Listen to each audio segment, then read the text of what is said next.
talk loud enough, I can hear you.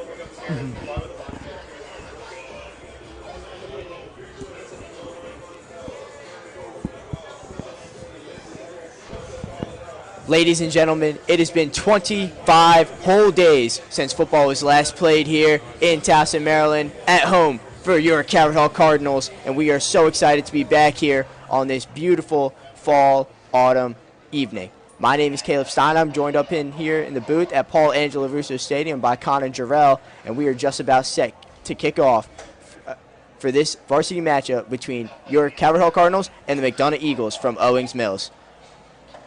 Connor, we haven't seen the Cardinals play in their last game since September 5th, and with the 42-0 win over Curley. There have been 2 away games since then, and plus the bye week, so it's been a while since the Cardinals have played at home. What are you expecting from them today, fresh off the bye? Well, I'm hoping they're going to come back to a grand victory like they had against Curley. I'm not sure if that'll be the outcome. Mcdana is a tough team, but I'm expecting this team to stick to their identity, get the ball in their great handlers, get it to Ace Holmes, get it to Harrison O'Connell, and pound the rock on the ground, and let their playmakers make plays. So the captains are now shaking their hands. Calvert Hall has won the coin toss, and they have deferred, so they will get the. So Mcdana offense, the high-powered Eagles offense, will start on the field first, and we will get this same game just about set to kick off. National anthem is going to be played now. And we're so close to another great night of football here in Towson. For our varsity football game. Football and NIAA require good sportsmanship at all events. Attendance at interscholastic activities is a privilege with the expectation that all players, coaches, fans, and officials exhibit positive and respectful behavior. For the enjoyment and respect of all of us in attendance, your cooperation in demonstrating the high ideal of sportsmanship is greatly appreciated. To put it simply, respectfully cheer for your team, celebrate with your fellow fans, and remember, it's a game. At this time, we ask that you please rise as we honor our nation and those who protect it with the playing of our national anthem.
Beautiful job done by our national championship winning competitive marching band. We're just about ready for Coach Ty Ward's 6th game here at Calvert Hall. His predecessor, Josh Ward. So you'll hear the Ward's name a lot if you have not heard. He's now the head coach at Mount Carmel High School in Essex, Maryland. Connor, what I just saw in those warm-ups, and you see right in your screen, right on around the 42-yard line, or 47-yard line, excuse me, senior star running back Harry O'Connell is not fully suited up for this game. That is a huge loss for the Cardinals offense.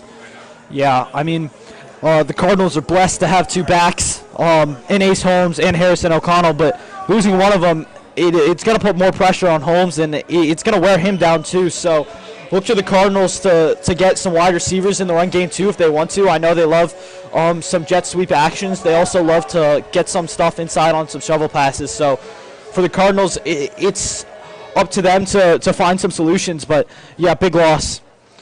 Yeah, Harry O'Connell is more the speed back, more of that. He can also line up in the slot as well as a receiver. So it's a huge offensive loss for the Cardinals. We'll see how they...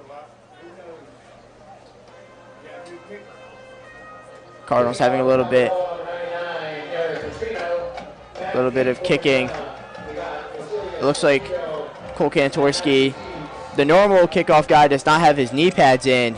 So a little bit of uncharacteristicness from the Cardinals to start off. So junior Eric Petrino is going to kick off for the Cardinals.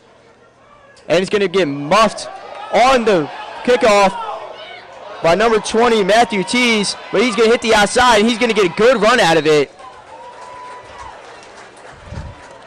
Matthew Tees, trouble picking it up initially, but got away from the first wave of Cardinal defenders and brought it all the way out near the 40-yard line.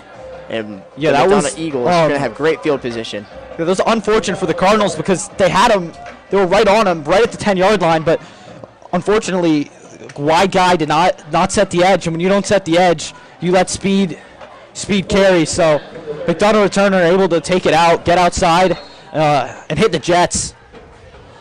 Reclaim some valuable field position. So McDonough's going to start in the lefty Braden Palazzo.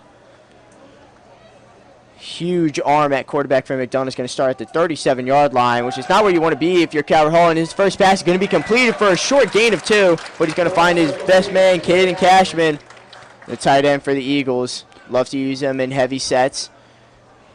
Yeah, and you're also going to see this a lot today. Sideways passes. Just bigger usage at this level because the speed disadvantage athleticism-wise is just so different at a high school level compared to a pro or college level. So they love to get the ball outside, get the ball to your stars, and let them make plays.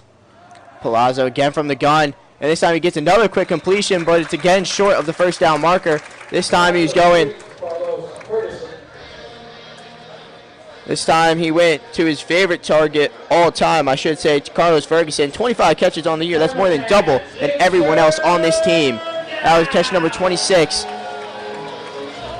Also, that put him over the 350 receiving yard mark for the year, along with 5 touchdowns. So look out for Carlos Ferguson, the junior, as Palazzo's favorite target. Look for him to get the ball a lot in this game.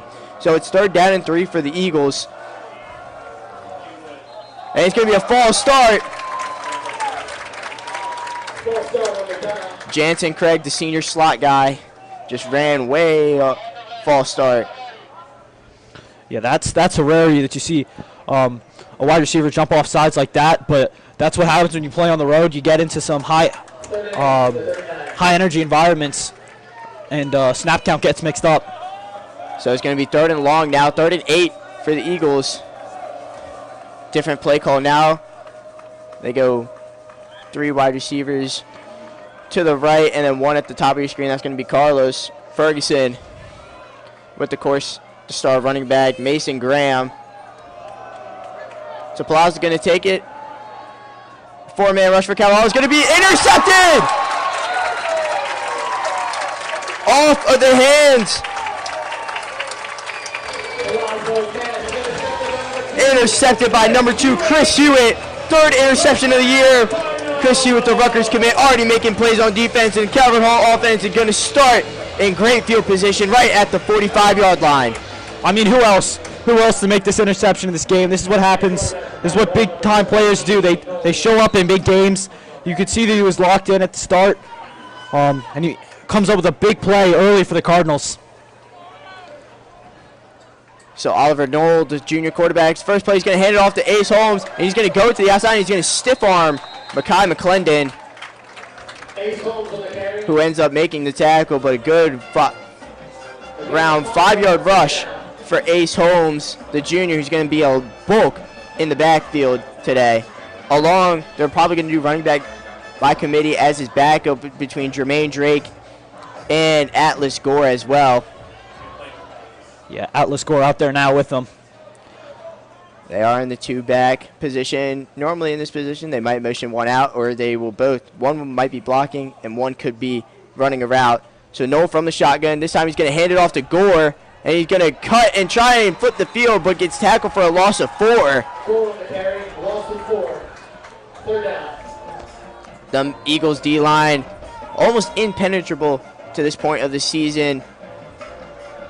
Really the best part of their defense by far, led by Nick Abrams, the 4-star outside linebacker / edge player committed to the University of Georgia. Not very often that you see SEC guys come out of this conference, but when they do, it means that they are special. Now Hewitt's in the game on offense. He's lined up in the slot at the top of your screen. So Oliver Noel in the shotgun on 3rd and 9. 4 receivers for Calvert Hall. Obvious passing down. And Noel looking to throw the whole time, but could not find his man. Noel's pass incomplete. 4th down. Yeah, and that's unfortunate. He doesn't exactly have the receivers to go to there. Coverage was pretty good. And he sees his receiver cutting upfield, but at that point, pass rush is onto him, and he can't get the air under it that he needs. He needs to get that ball to his receiver. But if you underthrow that ball, when you put air under it, that's a pick, and it's coming back. So Cardinals perhaps lucky just to be able to punt this ball. So a low line drive punt, but it's going to take a nice roll. Excuse me. As I say that, it bounces back for a Mcdana roll. So relatively short punt by Jaden DeCastro. No chance for a return for the Cardinals, which I guess what they kind of want with all the speed that they have on their offense in their backfield. Returning for them most of this game is going to be Tease, who has 3 kickoff returns on the year and 8 punt returns. He'll be their main guy. So Palazzo's back in for the Eagles. This time they're going to hand it off first play. Go Mason Graham. Solid run of about 4 there. Just to add on to that punt return point there, Cardinals gave up a punt return last week, so certainly a danger area. Probably want to get the ball out of bounds or put a ball high in the air. Let your guys run under it. Calvert Hall jumps off sides. And you know what I see at the top of your screen? One of the referees with the pink flag to raise awareness for Breast Cancer Awareness Month in this month of October. I love to see the pink flags and the pink accessories. I loved pink NFL October back in the day before they got rid of that. So he has a more hot pink flag, more untraditional. Still a couple of guys with the yellow flags. So it's going to be 2nd and inches now. And they're just going to give the ball to Taylor. And this time he doesn't get it. Cardinals defensive front makes a stand. Yeah, that's really quality work from the Cardinals, because as you saw right before that snap, there was a lot of movement, switching around guys right as the ball's getting snapped, but Cardinals defense able to create penetration and hold up McDonough rusher. Looks like the referees gave him a very generous spot. I thought he was stopped well short of the first down. I thought he got stopped behind the line of scrimmage. Referees say otherwise, though. So it's going to be fresh setted down for the Eagles. And for Mason Graham, that's carries number 100 and 101 on the season. So he does get the ball a lot. They do like to give him, especially in the red zone as well. They give it to him here again. And this time he's met in the backfield.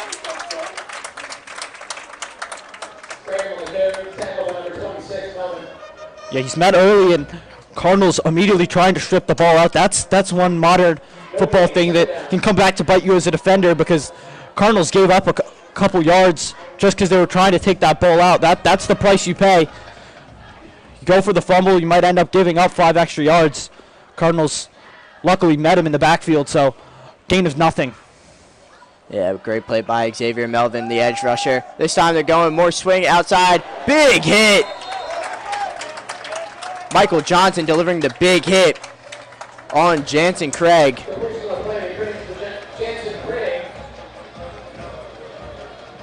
Only a gain of 4 after a big hit by Michael Johnson. Also plays wide receiver You'll see some of these playmakers for Calvert Hall playing both sides of the ball. So it's 3rd and long here. 3rd and 8 exactly from the 48-yard line. If I was to say obvious passing situation for Palazzo, going to motion Graham to the other side. Now they're going to do a double motion. I think that's going to be a legal formation, and it's going to be picked off again. Michael Johnson this time. He's got it, blockers. Then he's brought down at the 40, after forward progress, the 46-yard line. Yeah, illegal shift before the snap will called by you, but it will be declined, and Cardinals will have another interception. Both of them tipped. That's what happens when you get the ball in the football. Get your hand on the football. Ball comes up in the air, and Cardinals swarming. So 2 drives and 2 interceptions for this Cardinals defense. Great start, I have to say, but that throw by Palazzo, very ill-advised. Not really what he's known for. Over near 1,000 yards on the season already, and we're only in our 6th game. So this McDonough's offense, very uncharacteristic, but great job capitalizing by this Cardinals defense. Michael Johnson with the interception. So now Noel hands it off to Atlas Gore. And this time he's going to get a gain of 1. Atlas Gore is going to get multitude of touches now in this game, with Harry O'Connell being absent. Huge injury loss for the Cardinals. We'll be pointing that out all day. Can also line up in the slot. Good receiving threat as well. Had a receiving touchdown in the last game against MSJ. Noel this time going quickly, but is dropped. Amar Lanier. Noel had his man. Threw it before he broke the route. Just dropped it. Would have been close to a first down, possibly a little bit short. Yeah, that's really good work from Noel, actually, to get that ball out as quick as he did. I just don't think Lanier was ready for it. But nonetheless, Cardinals starting off, just got to finish these chances because Lanier's wide open. He's got a good 8 yards there just before he gets any yak. So good stuff from the Cardinals. Just got to finish it. For sure. And this offensive line is going to need to step up as much as possible today. McDonough's showing blitz, and they bring it. It's picked up kind of well by the Cardinals, but not well enough. Noel is taken for a loss, and it's going to be another punt for the Cardinals. Yeah, 3rd and long. McDonough can go 0 blitz. They go all-out blitz man with everybody else, and if you don't have that hot route set up to beat the man quickly, you're going to be in trouble. So Noel goes down, and Cardinals will have to punt again. Noel, as soon as he started to climb the pocket, got taken down. So DeCastro on for 2nd punt of the day. Matthew tees it back around his own 24-yard line. DeCastro now, much better punt. And it's going to take another good bounce, but it's going to go right in the hands of Jordan Hicks, the gunner. And he understands the mistake he's made. Possibly going to take more of a roll down, possibly inside the 20. But instead it's going to be stopped at the 27-yard line. Yeah, and Hicks there, it's unfortunate for him that ball fell into his hands, but it's only unfortunate because Tease had called for a catch on it, so he couldn't advance it. If obviously you're taking that ball if Tease wants to go somewhere with it. We just saw he muffed the last kick and still was able to turn a good 30 yards profit off of it. So something that you just got to put behind you if you're Hicks. Move on to the next play. Speaking of moving on, Palazzo's got to have a short memory here. 2 interceptions on his last 2 drives. Very uncharacteristic of him. He's only had 4 interceptions all year to this point. And they give it off to Graham, but he is stopped after a short gain.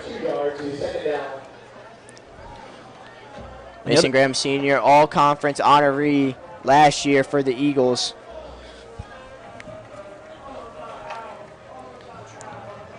So it's going to be 2nd and 7. We're under the 4-minute mark here. Ferguson goes in motion, and Palazzo looking for his options. Oh, my goodness. Almost picked off again.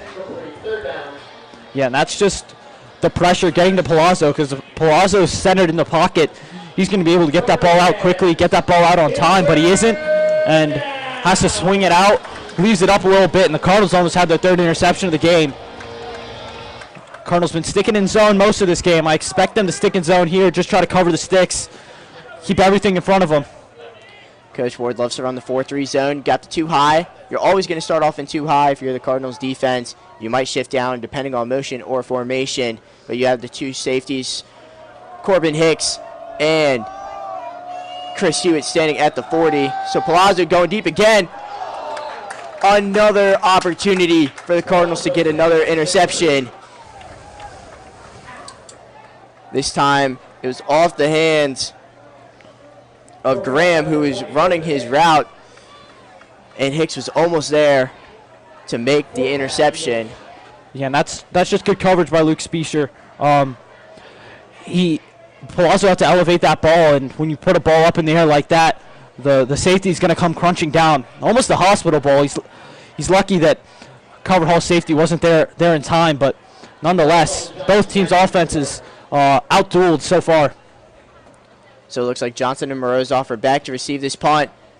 Low line drive spiraling punt. Michael Johnson's the one that returns it, and he's going to get to, they're going to mark him down at the 40-yard line, so that's where the Cardinals are going to start for their 3rd drive of the day. Game's going relatively fast. Not a lot of offense so far in this game, but great defense, I must say. Yeah, good coverage from both sides. Cardinals defensive front holding Mason Graham just to a few yards. So as long as this defense can hold up for the Cardinals, this offense is going to get rolling eventually, and when it does, Eagles are in trouble. So the Cardinals going trips to the left. You have Morozov at the bottom of your screen, Michael Johnson in there, and then Atlas Gore, the running back, in the slot with Reggie Preddy at the top of your screen. They're going to go slip screen to Johnson, who makes the first man miss and gets a solid 2 yards out of that one. And that's one of those balls that, as a quarterback, you need to zip. You got to wait for your wide receiver to turn, but when it comes, it's a race between that ball getting to your receiver and the defensive backs flying in. So Noel's got to put a little bit of juice on that. And as his arm talent develops over the coming year, you're going to see bigger gains on those little slip passes to the outside. Caden Coleman, the tight end, comes in, so a bigger formation for the Cardinals. Only 3 wide receivers. Hewitt at the bottom of your screen. But Johnson goes in motion. Noel from the gun, hands it off to Holmes. He hits the outside. But he's going to get stopped. A little too much vertical movement, not enough, or too much horizontal movement. So another 2-yard gain. Maybe 1 yard, depending on the spot. Well, Holmes, he's a hard guy to tackle. 1 arm tackle is not going to be enough on Ace Holmes. But Mcdana will be in their gang tackling as well. They also run in a, we'll say about a 4-3 zone as well. 4 defensive front. Their linebackers are a little bit more spread out. Expecting some sort of comeback route for the Cardinals. So Noel goes for the slant to Morozov. He makes the catch, but he gets tackled immediately by C.J. Davis, the sophomore. So it's going to be 4th and 3 for the Cardinals, and they're going to go for it. Yeah, this is modern football, folks. You go for it on 4th down. You roll the dice. Cardinals just got to get 3 yards. They have faith in their quarterback. They're going to let it run. I'm not sure if they're actually going to call a play or just going to try and draw the Eagles offsides. It is 4th and 3, though, from your own 47-yard line. They do snap it. Eagles go all-out pressure again. Noel gets it out to Holmes, and Holmes catches it. He's going to go. Oh, no way. 1 man to beat. Touchdown, Cardinals. Ace Holmes takes the screen all the way. Broken play, doesn't matter. It's a touchdown.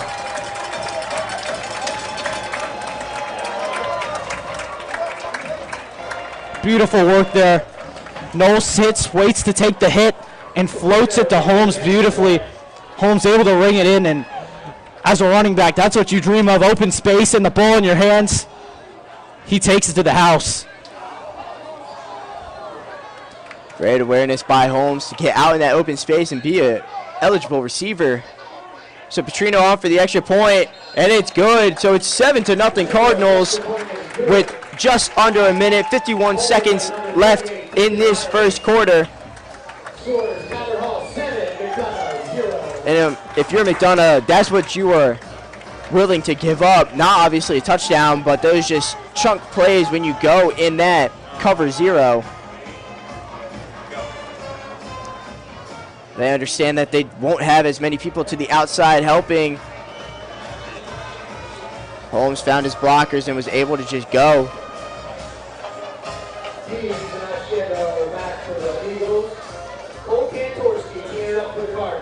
So now the actual kickoff man for the Cardinals, Cole Kantorski, first year on the team. He's going to kick it off. He's got quite the leg for a kickoff man. He's going to send the Eagles returner back. But this time he slips on his own feet. That was number 12, Basilius Oshegbo. Sorry if I'm mispronouncing that name. Just a freshman. This McDonough varsity team lost a lot of seniors last year. Plenty of freshmen playing on the varsity level. Calvert Hall as well. Just about 7 freshmen on the team. They play 2 of them pretty often. So now Braden Palazzo is coming in for the Eagles again. Drive number 4. Has not gotten much offense, and this time it's from his worst starting field position. This time they're going to hand it off to Graham, but he's met. And he is tackled. Tristan Moody, big D lineman, number 76, stopping Graham at a loss of 0. And a gain of 0 as well, right at the line of scrimmage. Yeah, and that's perhaps not the best play call for McDonough, because McDonough, if they were vigilant, I believe Cardinals had man coverage across the board. They had 7 guys in the box, and when you run into 7, you got 6 blockers. One man's got to be free. But also, when you have Tristan Moody, he's gonna slip off a man, and Cardinals able to get the stop. And the Eagles are going to let this run down all the way to the end of the first quarter. What a first quarter. 2 interceptions for the Cardinals defense. And about a 53-yard touchdown catch for Ace Holmes. I don't know if you could ask for a better start against this talented McDonough Eagles team. But as we rotate into the start of the second quarter with McDonough's ball at the 25 on 2nd and 10, we'll take a quick break and we'll be right back.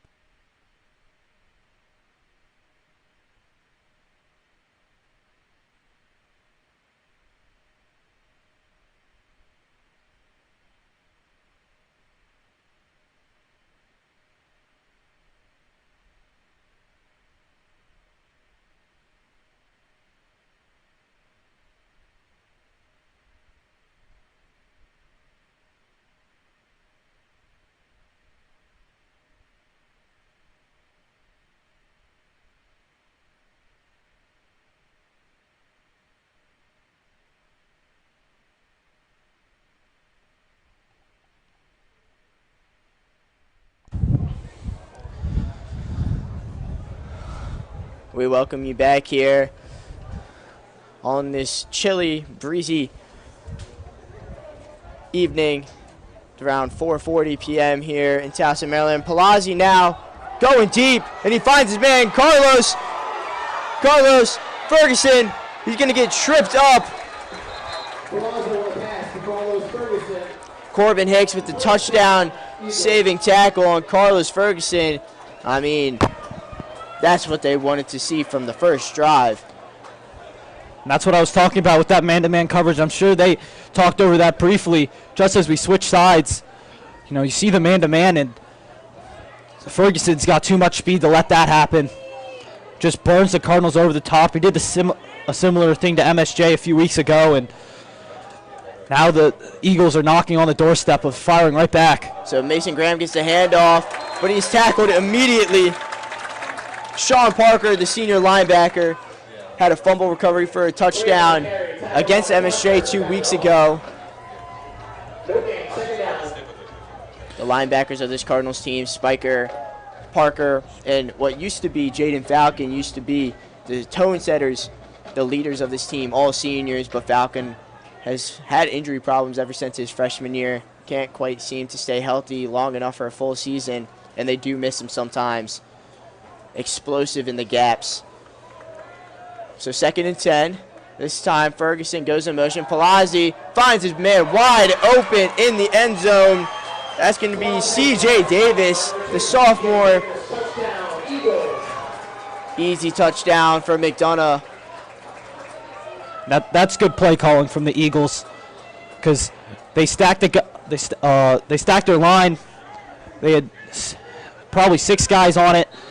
They send Ferguson in motion, give him a ball fake, and all Cardinal eyes in the backfield. And there's the receiver to slip right up the seam. Easy pass for Palazzo, and now the Eagles have equalized. Extra point is good. Your score with 10 minutes and 50 seconds remaining in the first half. Calvert Hall 7, McDonough 7.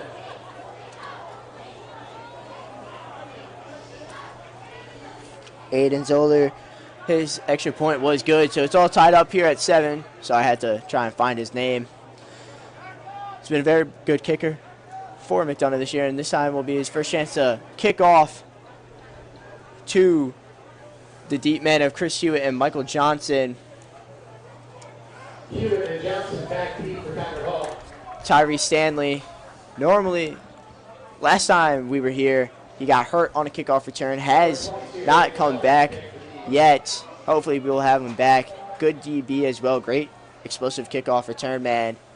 So his injury obviously sucks, and we have about, I think Miss Kira was telling me, about 5 season-ending injuries right now on the team. That's rough.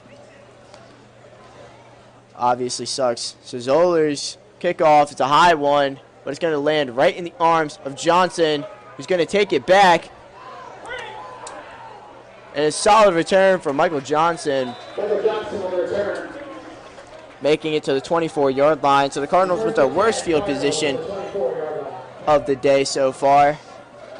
But hopefully with some momentum on their offense after that great play call for the quick screen and touchdown to Ace Holmes. Yeah, I expect the Cardinals to stay quick here. Don't let this McDonough pass rush affect you too much. Try to get the ball outside, play quick. If they're going to sit back, torch them down low. Atlas Gore actually in the backfield, and then Ace Holmes as his lead blocker. And this time they're going to go QB run to Noel. Not very often that you're going to see that, but Noel with some good legs. Gain of 2 yards, 2nd down. So a gain of 2 for Noel. The transfer, 2nd year at Calvert Hall. 1st year spent in Virginia.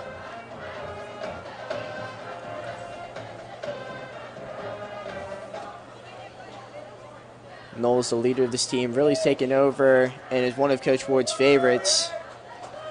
Coach Ward's giving him full keys to the offense, full trust in him. And this play, they're going to hand it off to Ace Holmes, and he gets lit up. Holmes on the carry. A gain of 1 yard, 3rd down. Caden Cashman, the tight end, also linebacker, just lit up Ace Holmes as soon as he made it past the first level of the defense. But another gain of 2, so it's 3rd and 6 for the Cardinals. If you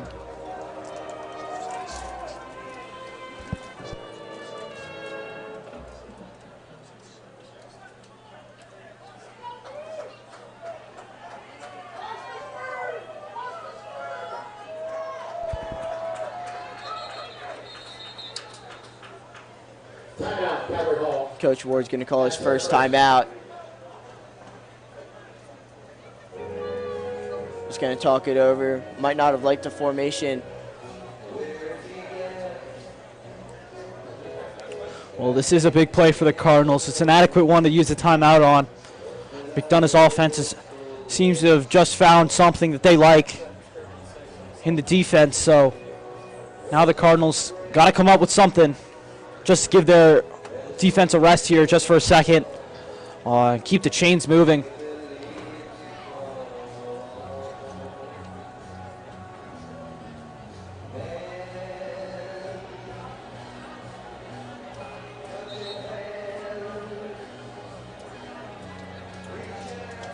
you get enough positive, I could see Coach Ward going for it if it's 4th and 2 or less. But you still need to get 4 yards for that to even be plausible. But still, you're within your own 30-yard line when you're snapping this ball right now. Has to make it to the 35.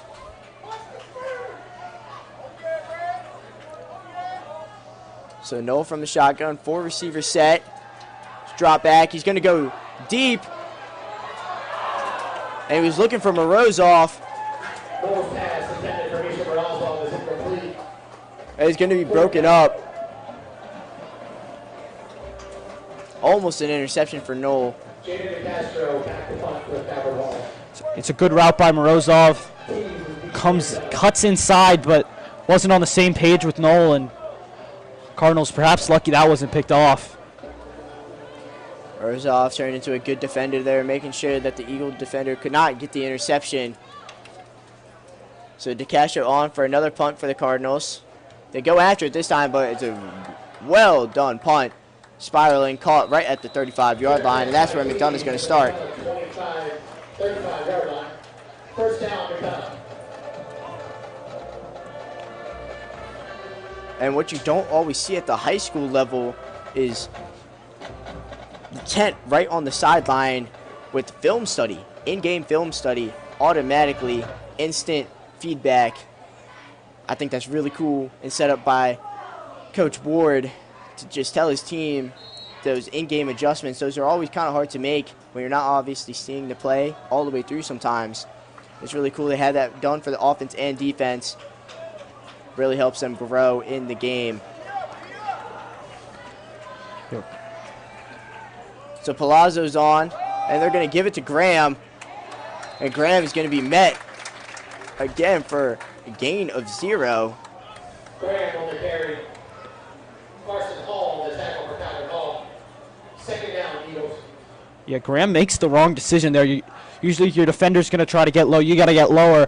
In that case, he went low, but his defender just doesn't get low enough, and Cardinals able to make the tackle. So Palazzo again going over the middle. It's going to be caught again by C.J. Davis. Palazzo's pass complete to C.J. Davis for an Eagles first down.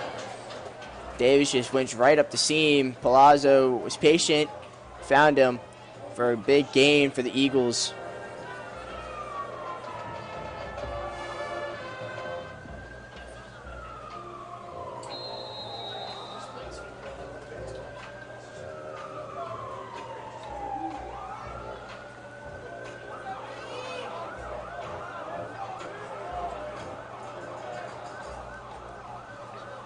Gain of 22 on that play to Davis. So Palazzo again going to hand off to Graham to start off this series.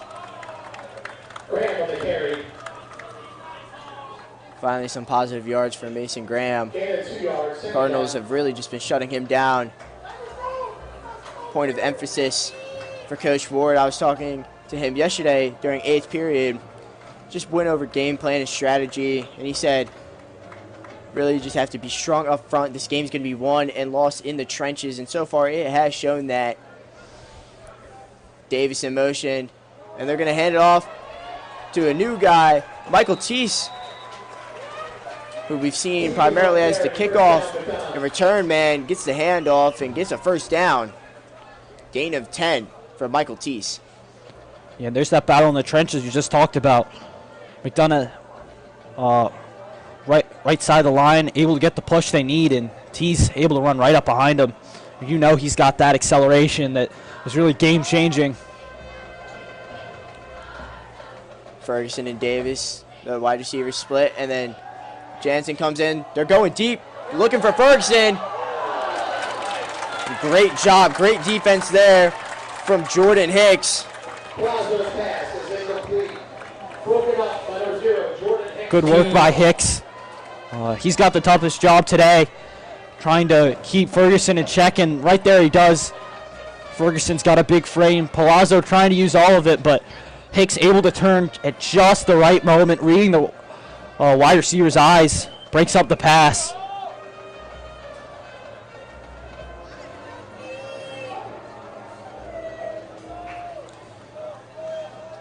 So it's 2nd and 10 from the 31-yard line. Davis in motion. They're going to hand it off to Teese again. This time they stop him before he can get more.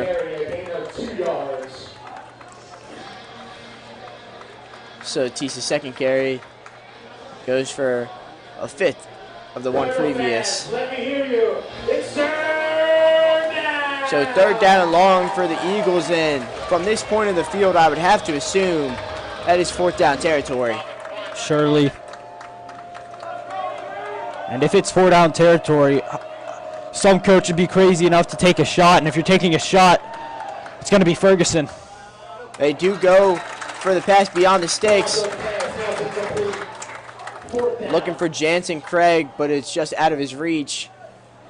So even with it being 4th and 8, they are going to go for it from the 29-yard line. I don't hate this move from the Eagles at all. Yeah, Palazzo, you got to have faith in him. He's been your quarterback since the beginning of his career. He's got experience. Perhaps he missed the last throw, but chances are he's going to make the next. And this Cardinals student section getting a little bit rowdier, which means lacrosse workouts has ended. Great student section right now. And McDonough's going to be forced to call a timeout. Maybe trying to draw the Cardinals offside, but they do need 8. So they're going to put up their best play. I could see them go into Davis, who's been living up the middle, or Ferguson, their outside deep threat. Go to Ferguson or try to get it out to, if they'll have Teese on the field, get it to him quickly. This is one of those situations where if a coach wants to be unpredictable, you're going to put in a little screen pass or something of that nature. Just get Teese out wide and let his speed take over. We've seen it so far today. It's worked. But on 4th and 8, surely you would have to expect that it would be Ferguson. Perhaps in a jump ball, perhaps in a simple out. It's 4th down. And here we go. McDonough comes out of the timeout in empty formation. Just Palazzo. Obvious passing down for sure. And Calvert Hall did not like their defensive formation against that. 6 minutes and 47 seconds left in the half. Game all squared up at 7. I don't think they liked their matchup on Ferguson on the far side. Had a much smaller guy on him, and that's a recipe for disaster. Coach Ward might be going out of the 4-3 zone formation, possibly going more to quarters, as you cannot let up this first down. But against an empty set, but with the timeout called, McDonough's now going to have to change their play as well. So we'll see if they go back into empty. It's just a game of chess right now. If I'm a defensive coordinator here, I'm dialing up a blitz, and it's going to be exotic. Try to take a cornerback out, have a linebacker take his assignment, but on 4th down, anything's possible here. Student section is going to get loud. Better have your play set in the huddle. So here the Eagles offense comes back out, and they do in fact not go straight empty. Now they have Mason Graham in the backfield as well. Ferguson and Craig at the bottom of your screen. He's looking that way. Palazzo looking, getting flushed out of the pocket. He stays up, and he's sacked. Big sack. Palazzo sacked on the play. First down, Cardinals. Sacked on the play. Xavier Melvin making another play for this Cardinals defense, and it's a turnover on downs. And that's a coverage sack for the Cardinals.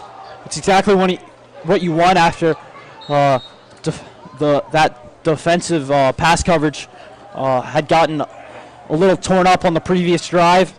There they had all of the man covered, and defensive line able to finish the job. This time they hand the ball off to Hewitt, and Hewitt not going to find much. Hewitt on the carry for Calvert Hall, a gain of 4 yards. Gain of 4.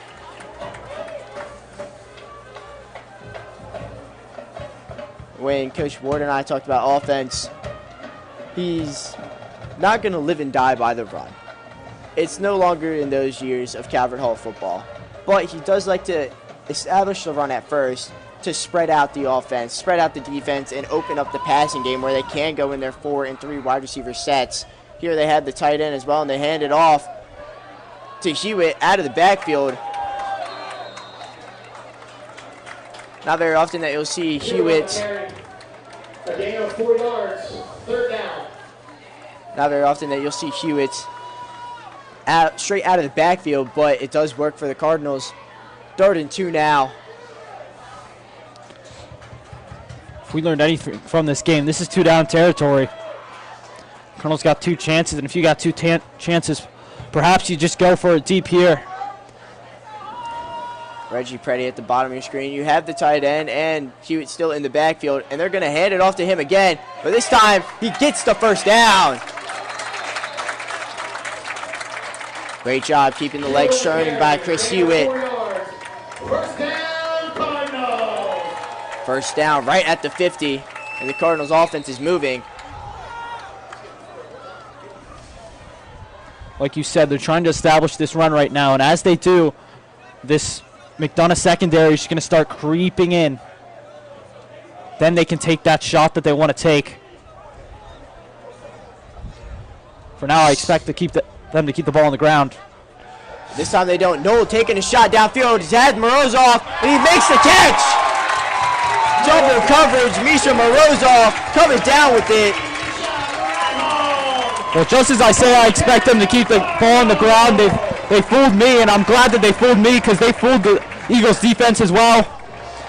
That's a great ball by Noel. That was a great ball from Noel. And Morozov beat Davis and Vaughn, the DBs. Noel's throw beat them both. Had them both behind the ball at the end of the day. Now Cardinals in the red zone trying to add to their tally. So Holmes is lined up right behind the right tackle. They're going to hand it off to Hewitt, and this time Hewitt gets stopped right at the line of scrimmage. Chris Hewitt on the carry, no gain, 2nd down. They line up Hewitt behind Noel. Atlas Gore to the side, and now Hewitt's going to get his break. Ever since his sophomore year, Hewitt's been more focused on the defense in his safety role, but he's still electric threat on offense. So now they have the regular double running back formation that you're used to seeing with O'Connell and Holmes. So now Drake goes out in motion, and Noel's looking to pass again. Just going to dump it off to Holmes, and he's got blockers. He gets to the outside, and he's dragged down. Cardinals not shying away of what went well earlier. Holmes receiving touchdown. Opened up their scoring. Just going to go off to another dump-off pass. Let the pass rush come to Noel and let Noel flick it over their heads. Cardinals got 3rd and manageable now.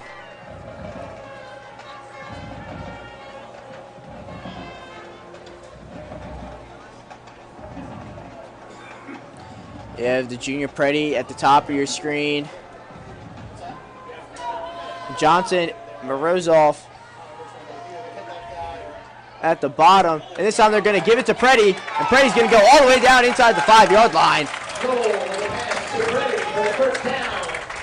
Another 1st down for this Cardinals offense. And another 1st down passing for the offense as well. It's been great to see this offense move down the field using both the legs of Hewitt, which we're not used to seeing, and the arm of Noel, which has been doing much better ever since he got to Calvert Hall. Yeah, it's a good anticipatory throw from Noel. Gets it to his man right on time and able to surge forward. They give it to Hewitt for the touchdown! Chris Hewitt rushing touchdown. 5 yards out, easy peasy. And the Cardinals jump out to a 13-7 lead, possible 14. with the extra point from Eric Petrino. Incoming. It's a line drive. It is right into the net, but it is good. Going back to that touchdown play just a few moments ago, offensive line made it real easy for Hewitt. I mean, the season parted right in front of him, and with Hewitt's speed, nobody's going to meet him in the hole. Number 2, 4-6.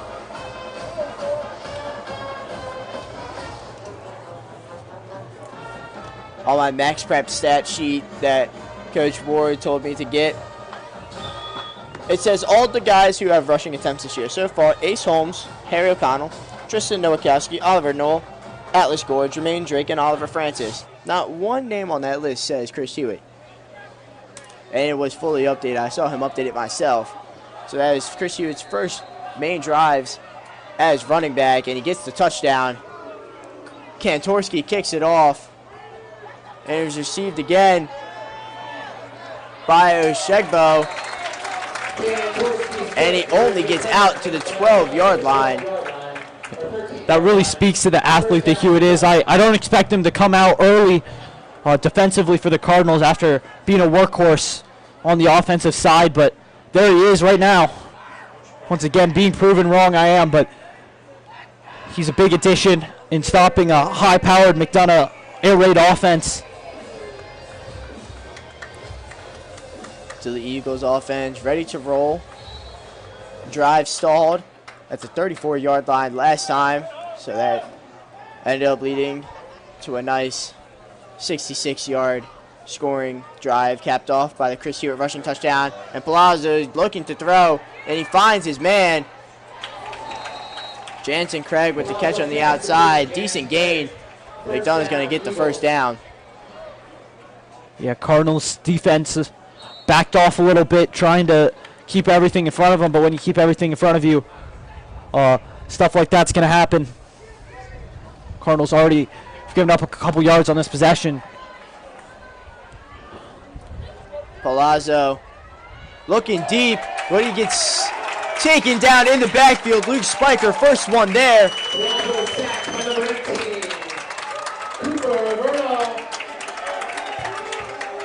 Cooper Averno making the sack on Palazzo, and that's going to be a loss of 6, excuse me. So 2nd and 16, clock still ticking, minute and 30 left in this half. And I remind you, Calvert Hall is going to get the ball first to start the second half. Talk about the middle eight so much. Here's where it's important, getting this stop and getting the ball back for the Cardinals. Palazzo looking, and a good solo tackle there by Johnson on number 10, Gavin Delancey. So Delancey, it's a solid gain of about 9. But it's still 3rd and 7 after this big sack by Cooper Averno.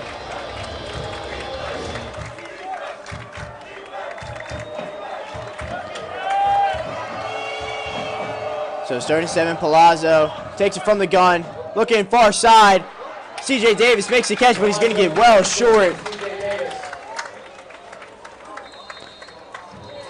And Calvert Hall is going to call a timeout, hoping to get this ball back with decent time and hopefully good field position, depending on how this punt goes for McDonough. There will be 36 seconds left when they snap. Depending on normal flight time and the average distance of a high school punt, I would say that Calvert Hall would get the ball back around anywhere between 25 to 27 seconds left. Maybe less, depending on the return. Is my math right, Connor? I would agree with that statement. Usually probably going to get 10-ish seconds. So certainly something like that, 25, 27. But you probably do want to take this ball and try to give a return to it, because what you really don't want to risk is turning the ball over quickly. So if you have the ball in your hands, just push it forward if you're the Cardinals on this return. You have Johnson and Morozov standing at the 30. It looks like Calvert Hall is going to go for the pressure Going to try and block this punt. High snap. They just barely miss it. It takes a bounce right at the 49-yard line, and it's going to check back. Wow, look at that. With 26 seconds left. That's pretty good. I'll take that. Right in between 25 and 27. So I'm happy with my little prediction from that. Well, the Cardinals are going to be at the 49-yard line. 26 seconds left in the half. You have 0 timeouts after you spent that one to get the ball back. So possibly a couple of shots to the outside and then maybe to get into field goal range, make it a 10-point lead going into halftime, or maybe just go for it all right here. Yeah, Hewitt's got what seems to be, I was going to say single coverage at the bottom of the screen. McDonough safety roaming around. They are going to go for Hewitt. He is in single coverage. He's not looking.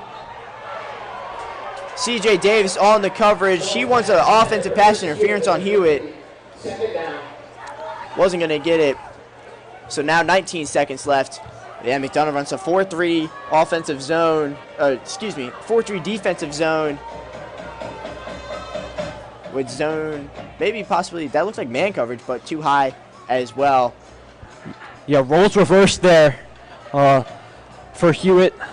Going back to his defensive side, but he's an experienced defensive back, and he's got his eyes turned to the ball. There's no offensive pass interference there. But there's the anticipation by Noel, perhaps a little preemptive because Hewitt just hadn't beat his man yet.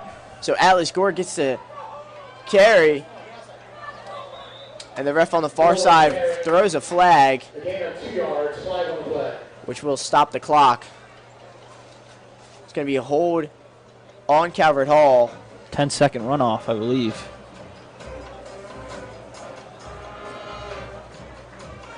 It is, in fact, holding on Calvert Hall. I believe it's also a 10-yard penalty from, I guess, the previous spot. Sometimes if it's enough downfield, they'll go from the spot of the foul. And it is, in fact, a running clock now.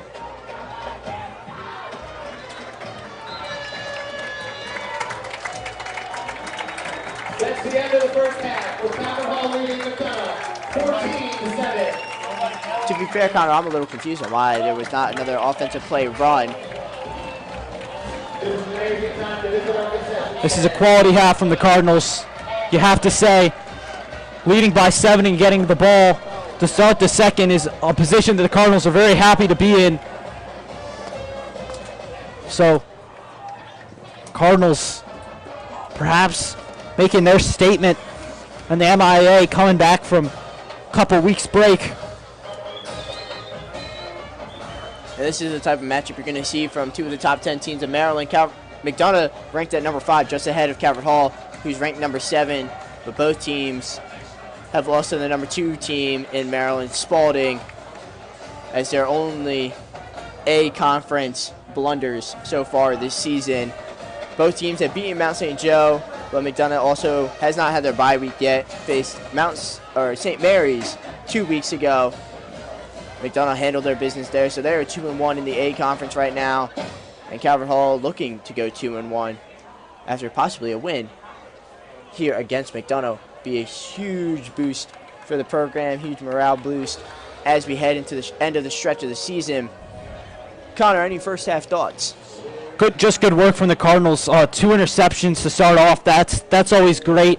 Perhaps getting the QB's head a little bit. I'm sure Palazzo will flush it out. He's an experienced quarterback. But for the Cardinals, keep this offense rolling. Get the ball in the hands of who you want to get it in, and keep it rolling. Yeah, we'll be back after our halftime break. Stay tuned as the second half. It's looking to be a good one. This game will go down to the wire for sure. I'm looking for an exciting finish here at Paul Angelo Russo Stadium. We'll be right back when the start of the second half begins.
Welcome back, ladies and gentlemen.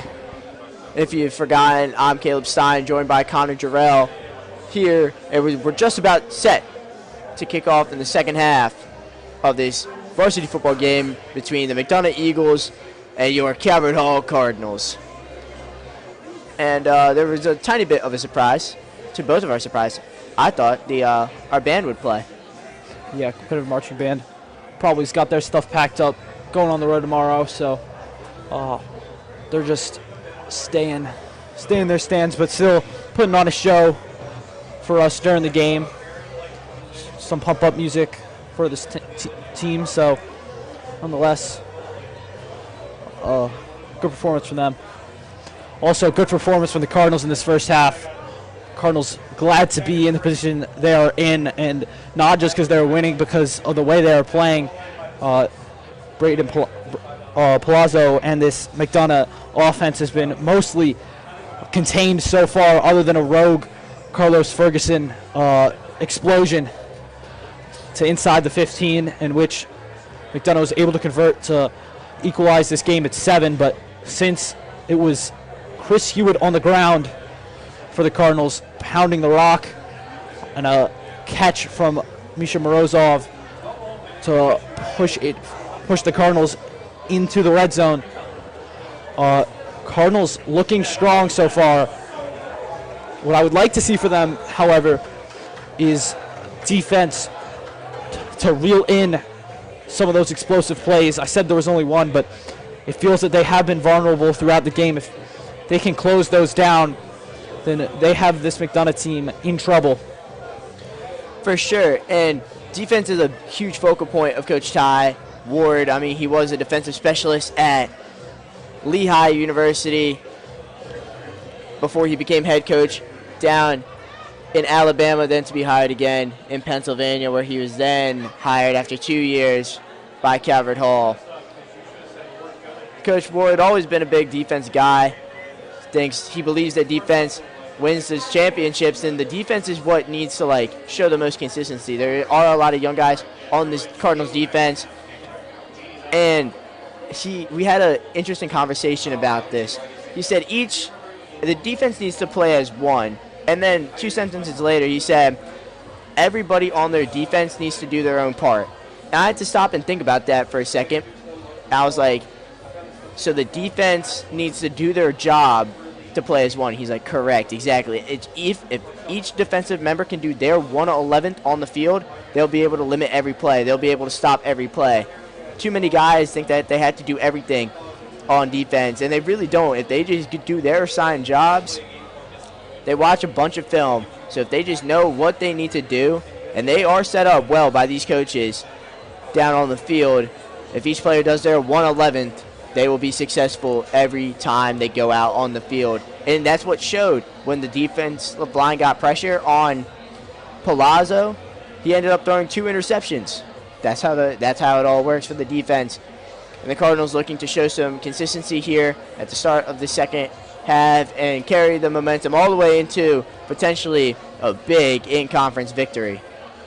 Yeah, and keeping Mcdana behind the sticks is big, because when you play that 4-3 defense, and you're getting pressure with those 4 at the front line, you can drop 7, and that's when it gets clustered, it gets crowded. You saw that last stop that Cardinals defense got was right because of just good work by one of those linebackers. Came, followed wide receiver to the outside, and made a tackle when he needed to. So Cardinal defense schematically has done its job, has executed as well, and looking forward to see some more of it coming up. Linebacker Luke Spiker was the one to break down the huddle there. And the Cardinals offense is going to start on the field first in the second half. So they got the return team out there, Hewitt and Johnson. Johnson's been the one to get both of the kickoffs so far in this game, plus a couple of punt returns as well. And the Cardinals offense are looking to start high. They had some momentum running the ball with Chris Hewitt that opened up the passing game. That's what Coach Ward loves to see. When the offense can complement itself and when the defense can do its own part to work as one, that is the fundamental and that is the strategy that Coach Ty Ward has tried to instill ever since his first day here on this Towson campus. Cabot Hall will receive the second half kickoff. Back deep for the Cardinals, number 2, Chris Hewitt, and number 15, Michael Johnson. Zeller on the kick for the Eagles. So then Aiden Zeller set to kick off here for the Eagles. And here we go. Second half, high backspinning kick. And it's going to land in the hands of Ace Holmes, who trips on his own feet. He gets in a spin cycle, and Ace Holmes is going to go. He's got one man chasing him. Stiff arms him, stays in bounds. Excuse me, no he doesn't. Griffin Vaughn was in pursuit, but this might be coming back. They're going to call an illegal block in the back on the Cardinals all the way back near the 20. That's just one of those unfortunate penalties that it's just not what you want to see, because that's behind the play. It's a block in the back for a reason, but both players involved behind the play and erases what was some brilliant work from Ace Holmes. It was an unfortunate set of circumstances for McDonough kicker, who left it short, and he left it short right into one of the Calvert Hall's most dynamic players. So the penalty happened right in between the 19 and 20 yard line. First and 10 Cardinals from their own 13-yard line. So they're going to start at the 13. Hewitt's going to start in the backfield, and then they have the two running backs, Gore and Holmes, right behind the right tackle. And they're going to hand the ball off to Hewitt to start. And he's going to find a gap, and he's going to go. And he gets shoved out of bounds by C.J. Davis. But a great first run for Chris Hewitt in this second half. There's the elusiveness and the speed of Chris Hewitt. He breaks one tackle, tried to go at his ankles, didn't quite get it, and Hewitt explodes to the outside. Cardinals already rolling. So a big run of round 12 for Hewitt there. And they're going to go in the same formation.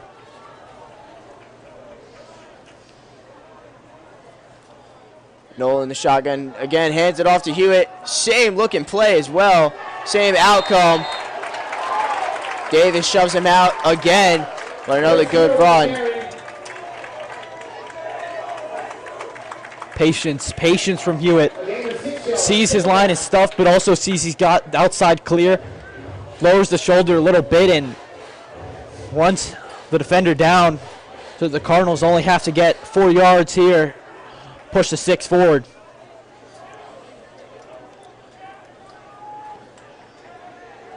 This is a heavy set for the Cardinals. Heavy set. They're going to hand the ball off to Holmes, who gets driven and dropped. Matthew Tees. He's normally on the smaller side. We've seen him at running back. We've seen him all over the place, actually. Kickoff return, punt returns, running back. Now linebacker dropping holes for a loss of 1. Yeah, and Cardinals, once again, it's a gamble you take on that kind of play. You leave that backside open because you expect to punch it on the right side, and Cardinals didn't open it up over there, and that's what happened. So unfortunate play for the Cardinals, but they got another down to get the first. Back to the ear side, Noel takes a straight drop, flushed out of the pocket. And this time he takes a big shot. Noel on the carry.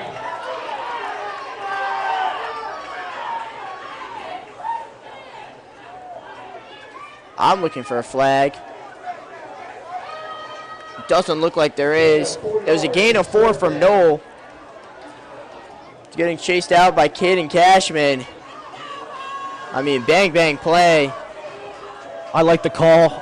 Never a big fan of quarterbacks getting special treatment. He tucks the ball. He's a runner. He gets hit. That's how it goes. But Cardinals on 4th down here. They're going to hand the ball off to Hewitt. Hewitt on the carry. And it's going to be really close. Depends on the spot. I think he's short. I think it's a good call that he's short because They called him short. First down, Eagles. Possibly an unfortunate spot for the Cardinals, but nevertheless, they took the gamble. They lost. So now McDonald's going to start at their own 36-yard line. this is where you got to make some big plays up front. Try to push Eagles back just a little bit. Make it a little bit tougher after you're giving the Eagles the ball well inside your own half. So now Braden Palazzo and Mason Graham start out in the backfield. Palazzo going to go swing pass to Graham, and he's going to drop it. They haven't ruled it incomplete or a fumble yet.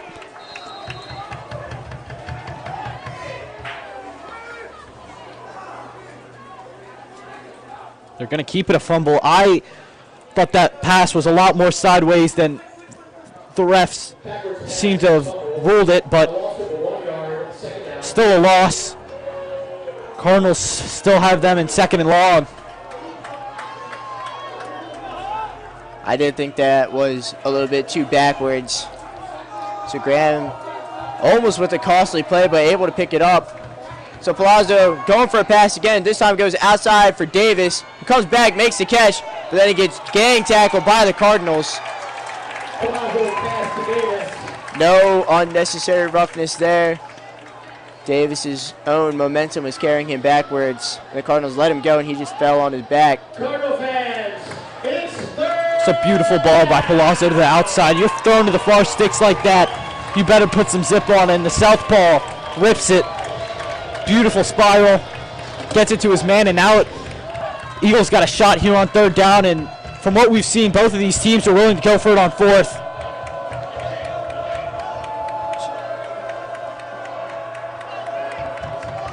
So here come the Eagles on 3rd and 6. Cardinals 4-man rush. Palazzo goes to the outside, and he finds his man Carlos Ferguson makes the catch, and it's going to be a first down for the Eagles.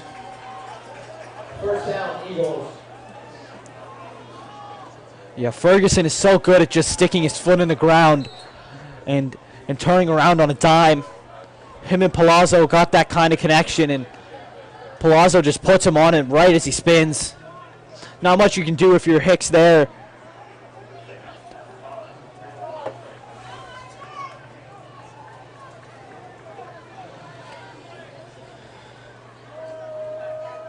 Davis in motion. They have a tight end on the line. Mason in the backfield. Palazzo looking to throw all the way. It goes to Jansen Craig. Palazzo's pass complete to Jansen Craig. Yeah, Craig is not being pressed at the line, and even with all that open field to that far side, Palazzo's not afraid to sling it over there. And now this is where it's jump ball territory if you want to put it on one of your taller men. 2nd down and 5, but this might be a free first down. Carson Hall was the one that jumped off sides for the Cardinals.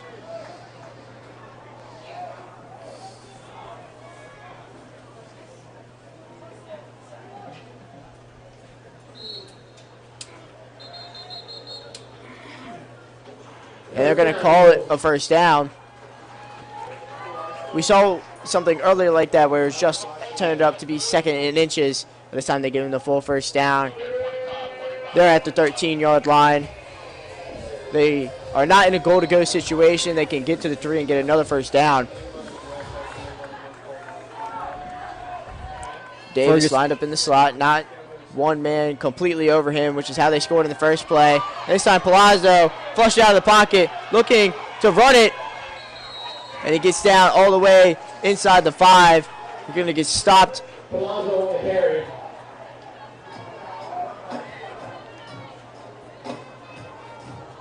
Gain of 7 yards, 2nd down. I thought he got inside the 5-yard line. He got stopped at the 6, excuse me. That's the first time we've seen Palazzo really be able to get outside of the pocket, and that's where the defense starts to break down. But good coverage. He was looking to pass to Carlos Ferguson for most of that time, but good coverage there from Jordan Hicks to make sure that doesn't happen. Yeah. Before that play, I was going to say he's impressed. He's in man-on-man, and it's still like that. So they hand the ball off to Mason Graham. He's going to get nowhere. Those are the two guys that I expect to get this ball inside the 5, get to your big guys, use some physicality. It's going to be Ferguson, and it's definitely going to be Graham.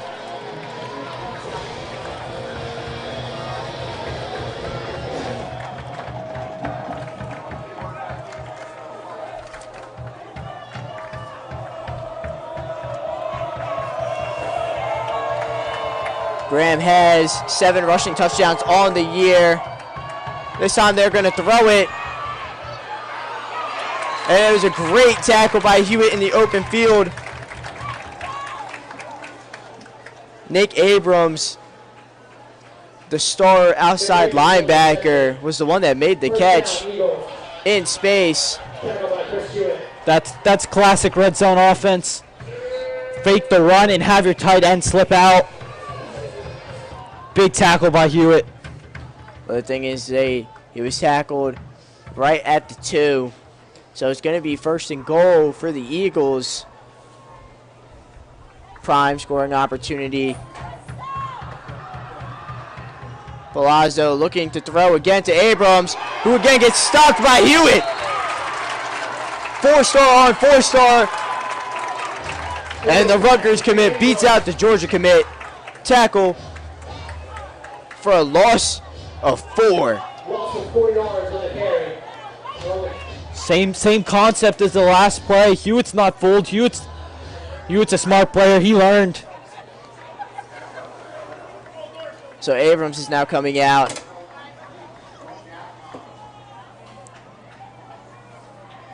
Gavin Delancey's coming in. CJ Davis. And Jansen Craig at the top of your screen. Carlos Ferguson still at the bottom. Davis goes in motion. They're going to hand it off to Graham, who's going to walk into the end zone for another McDonough touchdown. His 8th touchdown of the year on the ground. 9 in total for the senior Mason Graham. Yeah, McDonough pulls their wide receiver, clears that area for him, also keeps the eyes locked on the man in motion, and Graham just fills in the spot that both defenders in the secondary from the Cardinals had just left. Now we got a real ball game here. 14 all pending this extra point. So high snap, Bazzola is able to kick it through the uprights. So it is now 14 all with 4 minutes and 8 seconds left in this 3rd quarter. Still anyone's ball game. Still lots of football left to be played here. Just a reminder, fans, our concession stand is open at the scoreboard end of the stadium. Please head on down there and enjoy some snacks. Credit cards and cash accepted. Thank you. I'm going to take this time now to highlight more Baltimore sports news. Lamar Jackson has been ruled out in Sunday's contest against the Rams. Cooper Rush will be the starting quarterback again. I tell you, that Ravens schedule is not doing any good for him. Just possibly starting 1-5. I don't remember the last time a playoff team starting off 1-5. Anyway, Stoller's kickoff. This one's deep, and this time Morozov's going to be the one to get under it. He's going to field it, and he's going to get taken down right at the 20-yard line. So the Cardinals have 80 yards to go to try and take the lead again. That was Morozov's first attempt. Not the first time we called his name, though. But he is a 4-star lacrosse recruit. Flipped his commitment the other day to the United States Naval Academy. So we wish Morozov, who's still a junior, his luck for the next 4 years after his last year at Calvert Hall.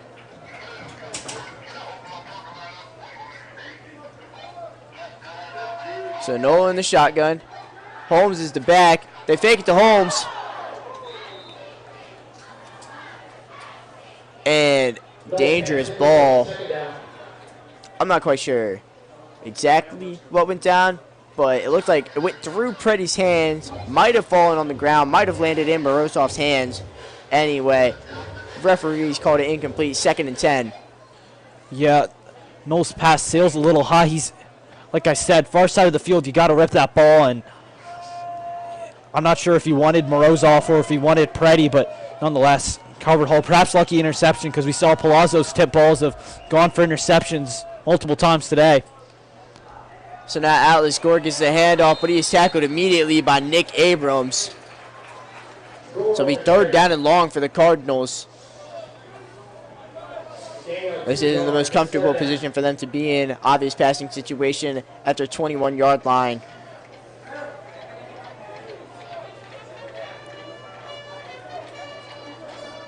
We'll see what the offensive coordinators start to cook up. They're on the sideline mimicking the exact same play call. Always in sync. I wouldn't be surprised if this is just a swing pass to Holmes, try to get him involved somehow. Haven't really put the ball on the ground at all so far. Noel just going to go for the drop back. Looking still downfield, but it's behind his intended receiver of Atlas Gore. That would have been the 1st down, but Atlas Gore is running too fast to the sideline and it's just behind him. Tough play for Noel. Thought he almost lost the ball for a second. A good job of keeping his eyes downfield and making the pass, because if you get tackled for a loss, you're even more backed up. And Jaden DeCastro now has to really boot this one to flip the field and give McDonough a little bit of a tougher chance to move down this field.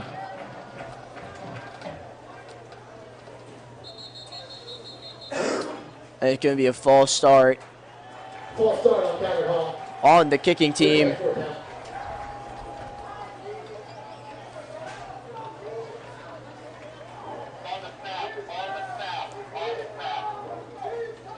Long snapper Brian Petrino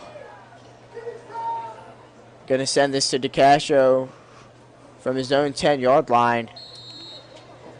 This is dangerous waters for punters. You're right up on that end zone. Not the 10, the 15. DeCastro gets a good boot, but it's going to go right to the hands of Matthew Tees. The fair catches, and McDonough's going to start on plus territory again.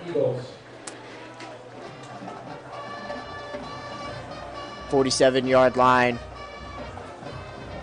is where Braden Palazzo and the Eagles offense is going to go with some momentum, I should say, as well. Just 2 minutes and 54 seconds left in this 3rd quarter. Still tied up 14-14.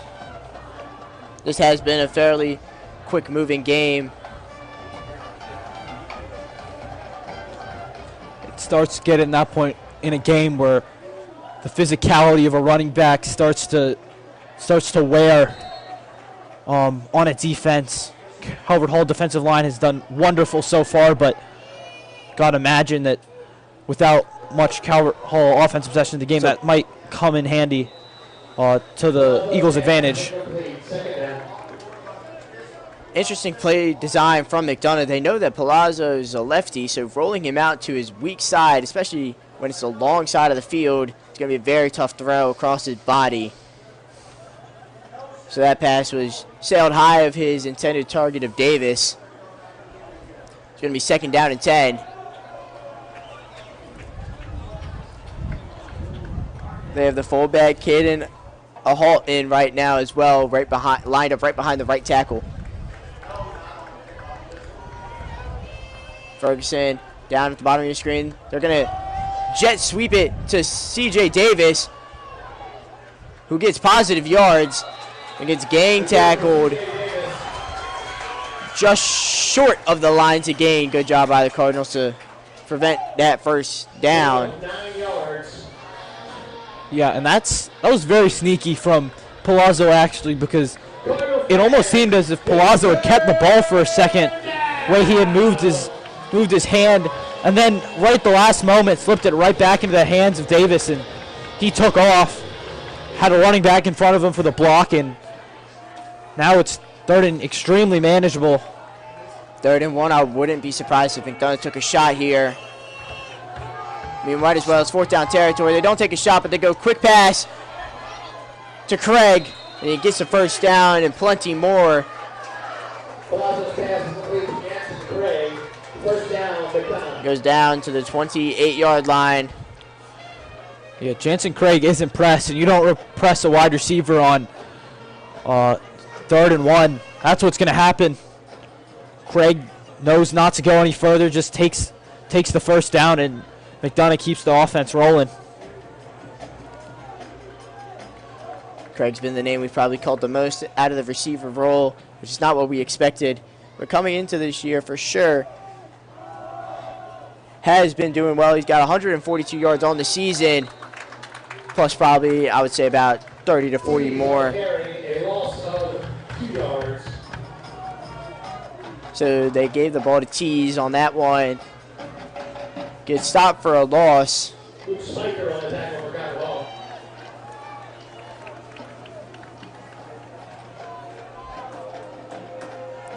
Well, here's where the Cardinals have to stop those quick passes now, because they've been wearing on you this whole second half. So Palazzo from the gun. Quick pass to the outside. And just some busted coverage. Looked like outside the corner, the junior, Michael Johnson, just took a swipe at a ball instead of going for the hit on Gavin Delancey, and he was able to go all the way down inside the 10-yard line. So another 1st and goal and another prime opportunity for McDonough now to take the lead in this ball game before we reach the 4th quarter. 39 seconds left in this one. In the 3rd quarter. Yeah, story of the second half for McDonough. If it ain't broke, don't fix it. And the quick pass has been broke. Palazzo looking, and is broken up. Almost intercepted Jordan Hicks. Jordan hit, undercut the route. Looking for Ferguson, and now not a good sight. Hicks is now hurt. Play broken up by Jordan Hicks for got the ball. Yeah, that's one of those moments you went back. Sure, we're more focused here on the health of Hicks, who's been doing an incredible job covering Carlos Ferguson so far in this game. And this is the last thing that the Cardinals defense wants and obviously needs at this point. Another injury on the defense. They're already pretty thin there. Jaden Falcon's hurt. Tyler Wiggins is hurt. Tyree Stanley is hurt. So that's just, luckily it looks like Hicks is able to walk on his own power. Hopefully nothing too serious, and he might be able to come back in this one.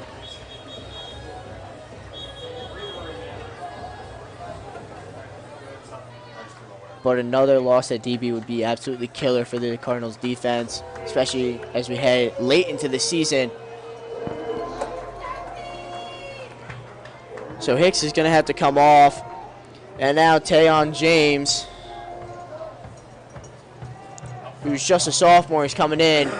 And the Cardinals are now going to switch up their defense in the goal line. They now have Chris Hewitt lined up on Carlos Ferguson. C.J. Davis going in motion. And they're going for Davis, who makes the catch.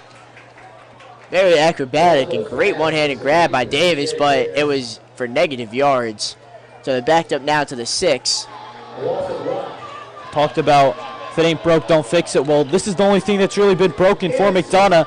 It's been that streaking tight end just coming out of nowhere on the play fakes, but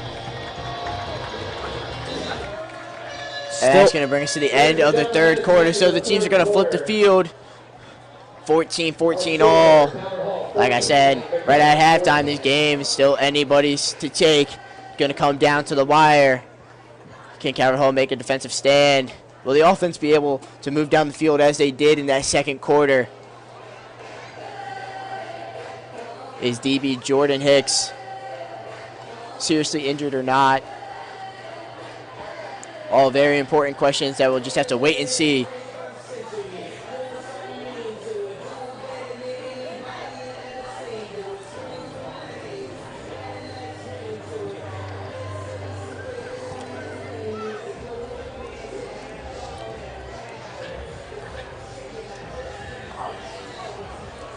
I also just want to say, Connor, how great it is to have football back here at Calvert Hall after what felt like almost a month off, basically.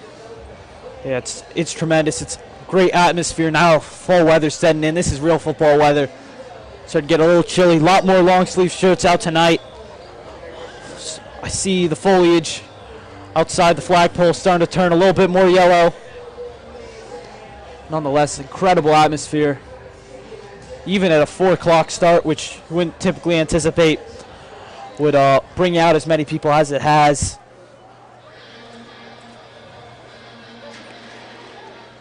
Let me hear you, student section. It's third down. So it's third and goal for the Eagles as we come back. They're in a bunch formation, which is not what we are used to seeing. They got trips, but now they're going to motion Davis. And they're going to go throw again. And this time he's going to find Carlos Ferguson for the easy touchdown. McDonough takes the 6-point lead right now. McDonough touchdown, number 5, Carlos Ferguson. All eye candy from the McDonough offense. Bring him in motion. Fake it to your running back, and you got a guy flying up the seam while all the defenders are crunching down. Pretty similar to the last touchdown for the Eagles. Now they've got a lead. Straight through, lands into lane number 3 on the track. Well, McDonough takes the 21-14 lead just 5 seconds into this fourth quarter. Still plenty of football left. But for Carlos Ferguson, who's looking like all conference first team this year. Now this is 6th touchdown of the year, and we are in game 6.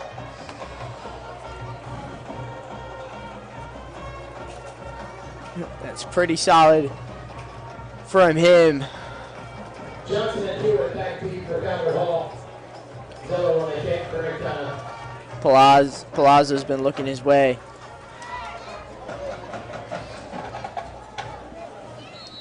Most of the night, finally able to connect for the touchdown, and then Zoller's ensuing kickoff received by Michael Johnson, who's going to go to the long side of the field, gets picked up off of his feet, and he's tackled before the 20-yard line. First and 10, Cardinals. So another long field incoming for the Cardinals offense, which has found some success handing the ball off to Hewitt. Well, he's going to start off this drive on the sideline, as well as Johnson and Atlas Gore. They're going heavy formation. Got to be careful here if you are on the Calvert Hall offense, because if you turn the ball over, this game could be coming to an unfortunate close. Holmes makes his Holmes gets the carry, but Matthew Teese is there for a loss of 1.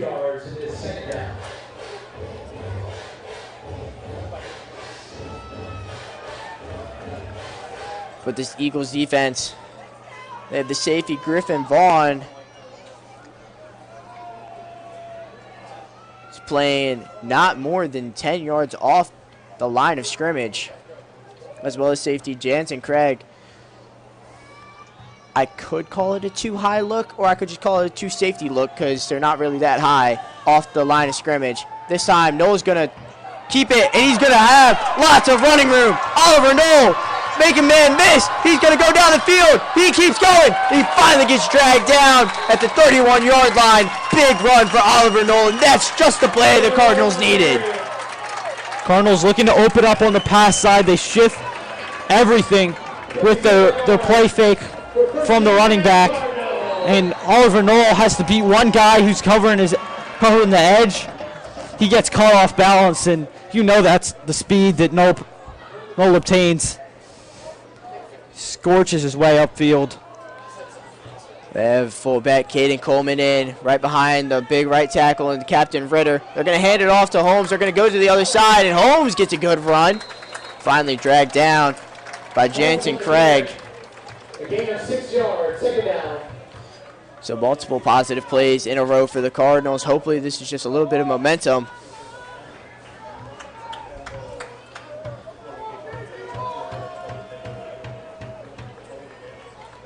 But in football, it's not about how you start drives, it's how you finish the drives.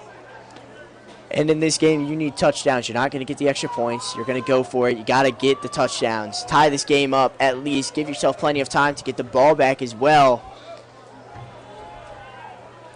Same formation.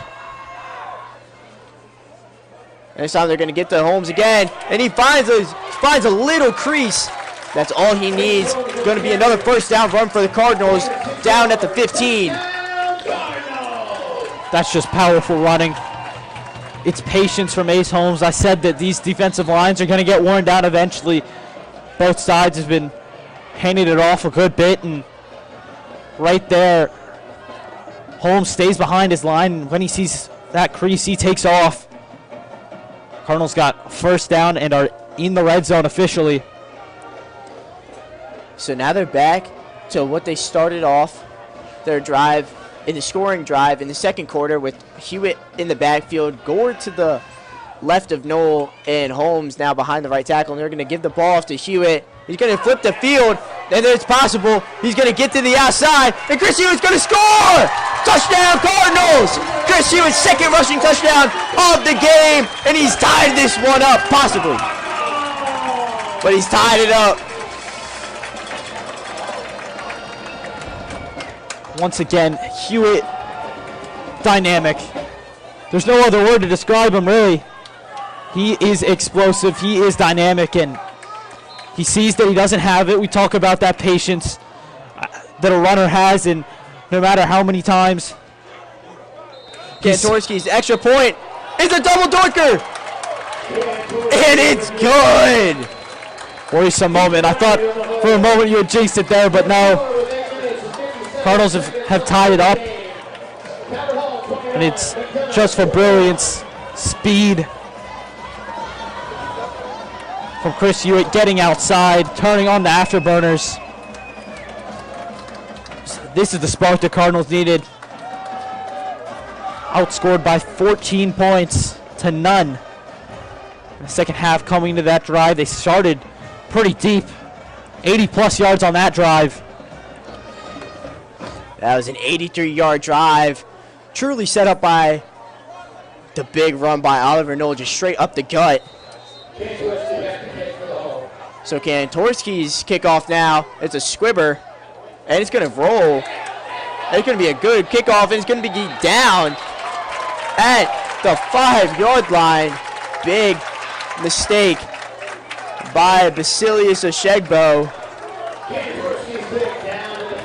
That is, I don't think I've ever seen that one before, but that's sneaky. You talk about dirty ball kicks in the NFL with their modern kickoff. That wouldn't work. It wouldn't work because all 10 guys are back covering that whole line. But for here, with Mcdana's return guys spaced on multiple levels, he can find a gap, and now Mcdonough's got to work 96 yards if they want to put a touchdown on the board. Probably closer to 70-something just to get a field goal up. But I'm sure the Cardinals are thinking about stopping them before they can even get a first down. This has to be a quick pass. The fans are starting to get rowdy. Palazzi's going to be the one that keeps it, and he's going to get a positive gain out of this one. Palazzi goes all the way out to the 17, 18-yard line. Palazzi on the carry, a gain of 11 yards, first down, Eagles. Got to be sure of whatever play call you're calling there. Got to be confident inside your own 5, not to let the pressure get to you. And Palazzo, wise, doesn't force anything rolling out, just takes off. He doesn't use his legs that often, but when he does, he really can use them quite effectively. So now Palazzo going back to the pass, and he gets Carlos Ferguson But Chris Hewitt wraps him out of bounds after just a small gain of 3. We haven't really talked about this much, but the field position in this game, it does sometimes have a huge factor on how the offensive drives work. Yeah, and this especially plays in the hands of the Cardinals. Talk about trying to keep everything in front of them so far today, and when you have 90 yards to keep in front of you, that really plays into Cardinals' hands. Palazzo going again for the QB run. This time just a short gain.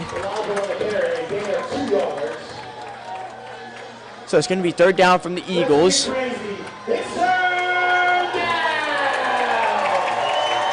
Fans getting hype. They know this is a very important 3rd down. We're approaching the 7.5-minute mark. Clock's ticking. Palazzo back.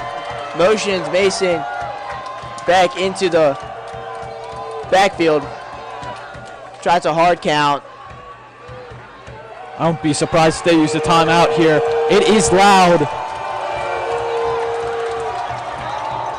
It is loud here at Russo. Coach Ty Ward jumping up and down. That's your first short timeout of the half. Coach Hakeem Sewell, graduate of McDonough, has to call his first timeout. That's what they wanted. They could not hear what they wanted to call. Great job by the fans. And the fans, the bench, the defense, all making part of that first timeout. So we'll see what the Eagles start to call on 3rd and 3. This might be the most important 3rd down in this game so far. You have to say so. Good for the Cardinals. They got one of their most important defensive players back on the field. Jordan Hicks has ventured to the far side. And he is right back on Ferguson. I can't hear you, Cardinal fans. It's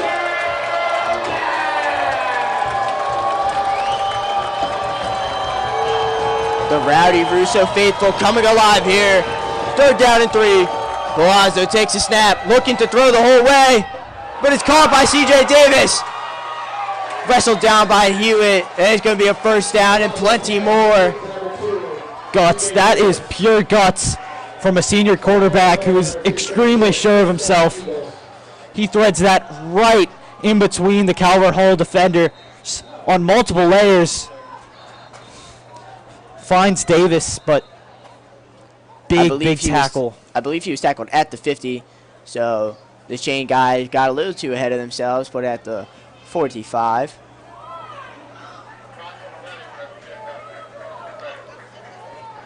The clock operator stopped the clock as they try to figure this out. But the presence there from Palazzo just waiting for Davis to have a little bit of an opening, then fired it in there, able to give him some room to run after the catch as well. That's where the experience kicks in. Not trying to force it too early. Big 3rd down conversion for McDonough. Palazzo looking to the air again, and then it finds Carlos Ferguson now. Gain of 13 in the air. Yeah, they've got the Cardinals on their back heels now, and it's because of that rocket arm of Palazzo. He's just been able to strike balls in. Right there, defense gets caught for a moment looking at Graham, and there's a man for Palazzo right in the middle of the field.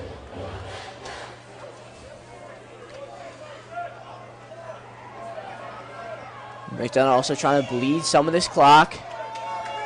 6 minutes and 30 seconds left in this game. All tied up at 21. Looking to go in the air again. And that's where Jordan Hicks makes his play. Just a couple of snaps back from his injury. Gets a big pass breakup. Looking for Ferguson again. Those are the plays the Cardinals haven't really been able to make this whole second half. Palazzo's been sharp with his placement and power of his throws, so that that really is a rarity and a big play. Craig was sent in motion. Mason Graham gets the handoff. 3-yard gain. Talk about this clock bleeding. You want to do the math. Cardinals offense got one more drive left probably.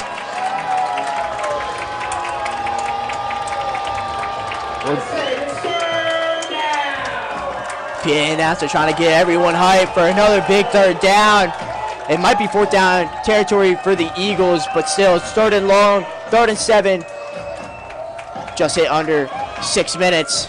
Palazzo drops back. He's looking deep, but he overthrows his receiver.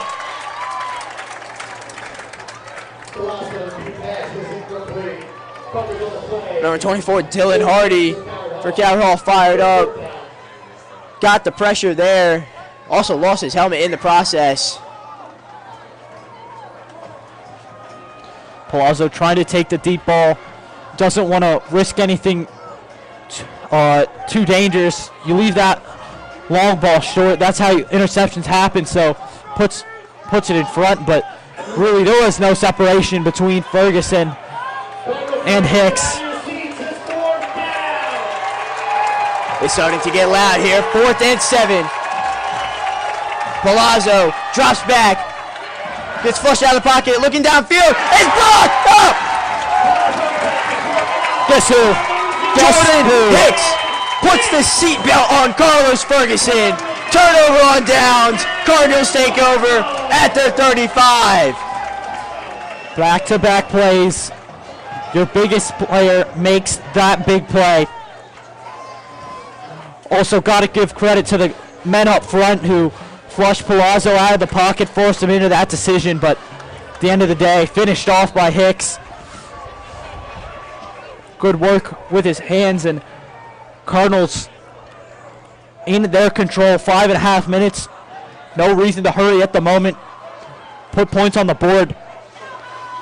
And try and run this clock out.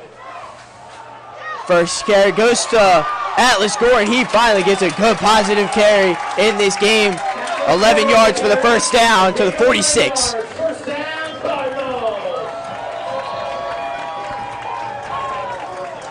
Big thing to note here, no 2-minute warning at this level. So this clock will just run. There is no extra timeout afforded to whichever side will profit from it most. Michael Johnson gets sent in motion, the two backs. This time they give it off to Gore again, and Gore with another good positive run, this time for 9 yards. Stopped at the other 45-yard line. Look at Ace Holmes fired up after that play. He makes 2 crunch blocks. First one is the real big one that lets Gore get to the outside, and the second one to push it forward a couple more yards. Cardinals offense is feeling it. Under 5 minutes now. We're at 4.5. Cardinals moving. Noel this time hands it off to Holmes, who cuts it back inside and gets the first down.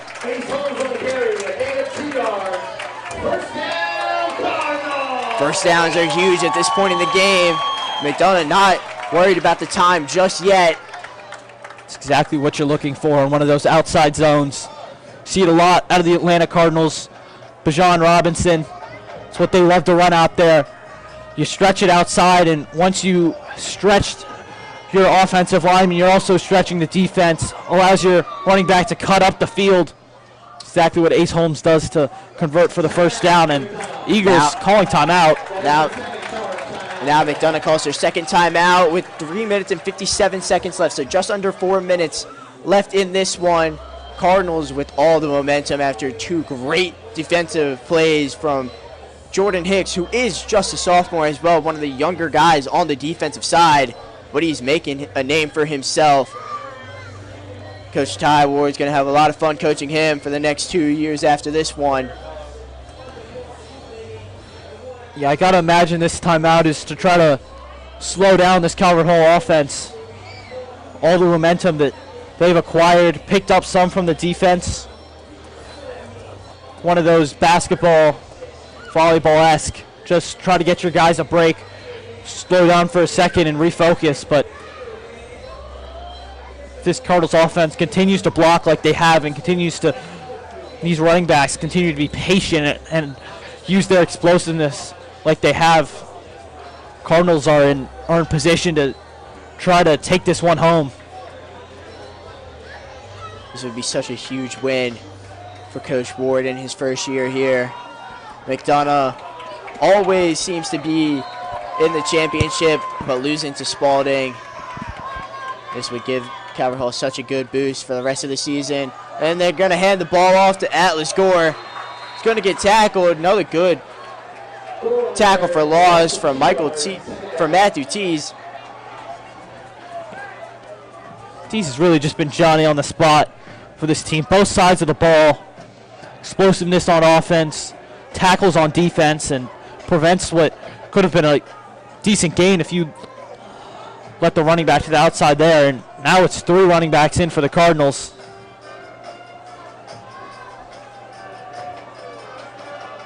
So far in this game, this is their bread and butter formation.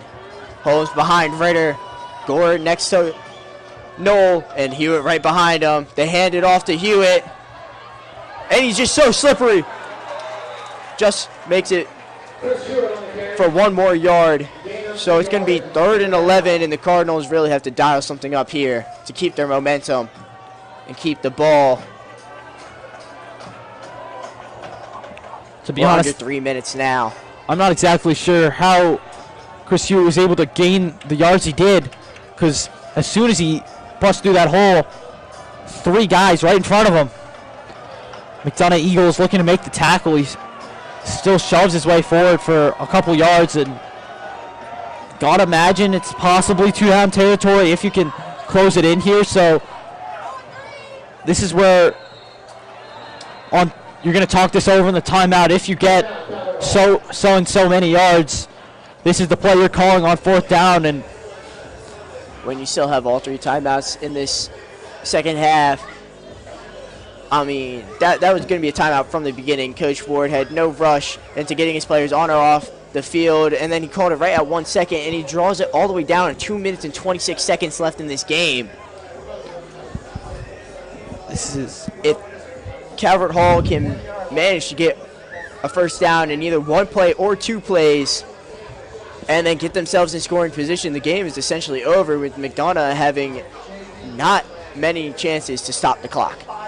Yeah, it is a dangerous position for Mcdana to be in if they cannot get a stop very soon, because they do not have the timeouts to yield in favor. But this is where, if the Cardinals are in the position that they want to be, they could go hurry up on 4th. So here we go, 3rd and 11. Knoll drops back. They're going to look for the screen. They find Holmes. He has blockers. Oh my goodness! Azariah Holmes gets dragged down inside the 10. Pushed out of bounds. That was the touchdown play that started the scoring in this one. It just done to perfection. I mean, chef's kiss and everything. That was drawn up beautifully by Coach Ward, screened the whole way. And once Ace Holmes has the ball in his hands in open space, it's almost impossible to bring him down. He's gone in some beautiful blocks down the field for the Cardinals too, but he took the words out of my mouth. It's that same play, and McDonough, it falls right into the Cardinals' hands. And he's patient, and he scores! Touchdown Cardinals! Ace Holmes, 2nd touchdown of the day! And they take the 27-21 lead with 2 minutes and 7 seconds left in this one.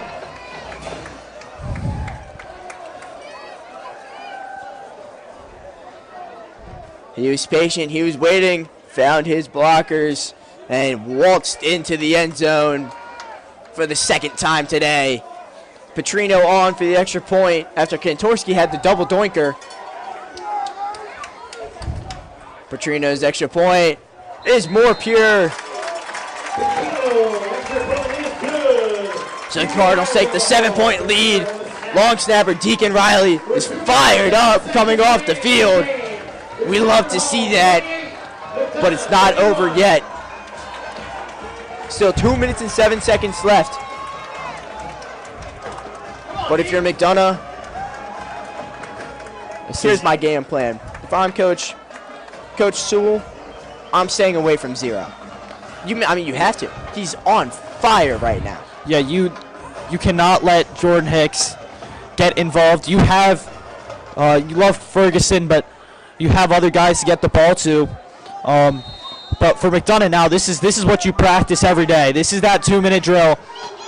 It'll be sit probably right at 2 minutes. Oh, they have a little bit of trouble communicating on the kickoff. Batiz comes all the way out. Shot out of a cannon, dragged down at the 36-yard line. That play did take 8 minutes, so they have 2 minutes. That's where that return is really going to help you, because 7 seconds, you just put yourself a good 15 yards, 15, 20 yards down the field from the 20. But still got to get in the end zone if you're the Eagles. Got one timeout. You're going to work the sidelines, and you're going to be quick. This is for the Cardinals, where you're probably going to be maybe a little antsy as a defensive back. Got to be careful, because if you jump a route and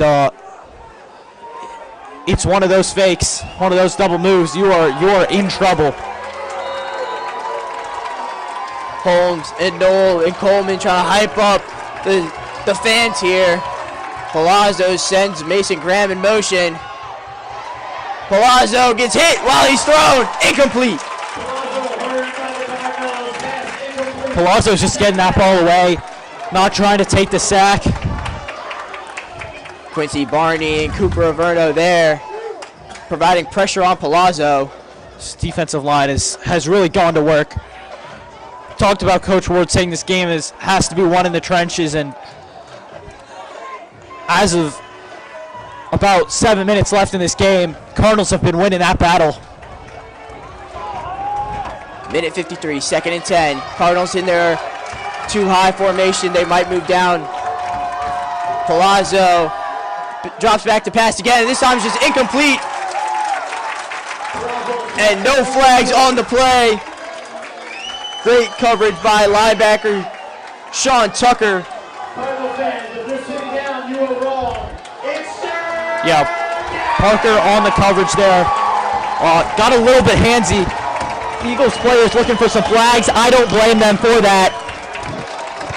But at this stage in the game, you're not calling that if you're a ref, and I stand with it. Got to let him play down the stretch. Mason Graham spreads out wide to the very top of your screen. Empty set. Cardinals again calling timeout, making McDonough just use another one of those plays. A good strategic timeout by Ward. I mean, the too high 4-3 zone. The 4-3 zone with the too high is not the best against a spread out, all empty backfield. So Coach Ford's going to maybe switch up defensively, but he also knows that Coach Sewell on the other side is going to have to switch up his play.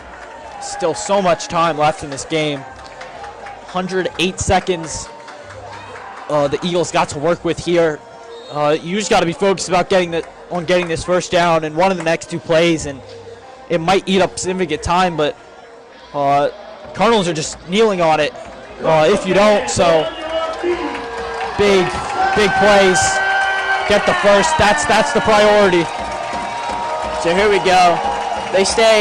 They now just shift the defense over. They shift the zones over a little bit more. Palazzo drops back to pass. He gets flushed out of the pocket. Still looking to throw. And he's going to get shoved out of bounds. I'll tell you this, it is a good thing that the Cardinals pass rush was able to force Palazzo out of the pocket, because there was busted coverage at the top of the screen.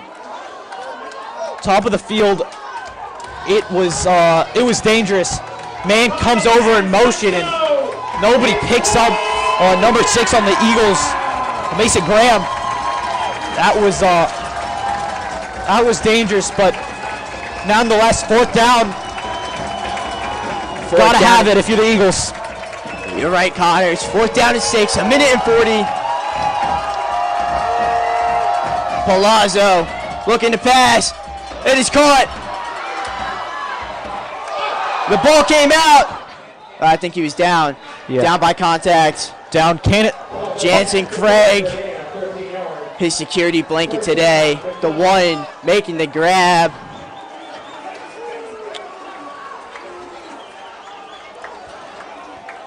Clutch from the Eagles. Important to note that even if that ball was fumbled, Eagles cannot advance it on 4th down. Palazzo climbs up in the pocket and has to scramble out of it. Not too far to the outside. The umpire is right there to place the ball quickly.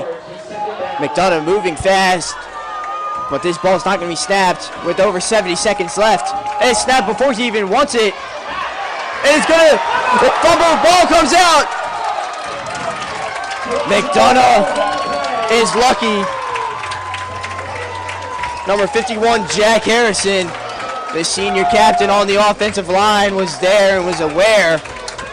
McDonough has to call their final timeout. Yeah, there it goes. That is a scary moment. We saw the Raiders lose on that play just like that last year against the Kansas City Chiefs.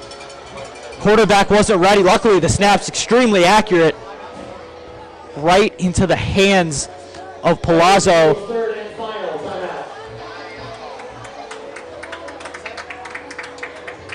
But 56 seconds. Now if you're the Cardinals, protecting the end zone, protecting the sidelines, keep a man in bounds. You're going to run probably 20-ish seconds off the clock, so a sack puts this game away pretty much. And Connor, I'm so fired up right now. How about you? I mean, what more can you ask for? Sun's going down on October Friday night, and pressure plays. Cardinals ahead. Everybody on the Cardinal side is standing up. Connor and I have been standing this entire time. It is 3rd and 16, 56 seconds left. What can the Eagles do? They go 3 wide receivers to the top of your screen. Palazzo finds the underneath route. Oh! Almost the 3rd interception of the game. Corbin Hicks had it in his arms. Got to shake that off. I was ready to scream. I mean, I've been screaming. This game has been everything you've wanted. 2 top teams in this conference battling it out. Great plays all around, offense, defense. Great chess match between Coach Board and Coach Sewell. What Coach Ward's going to call a timeout here. I'm sorry to cut you off, but it can only go one way. It's going to wait till they're fully set, then they're going to do it. But this crowd is so loud, I haven't been able to hear you. I'm glad you've been screaming.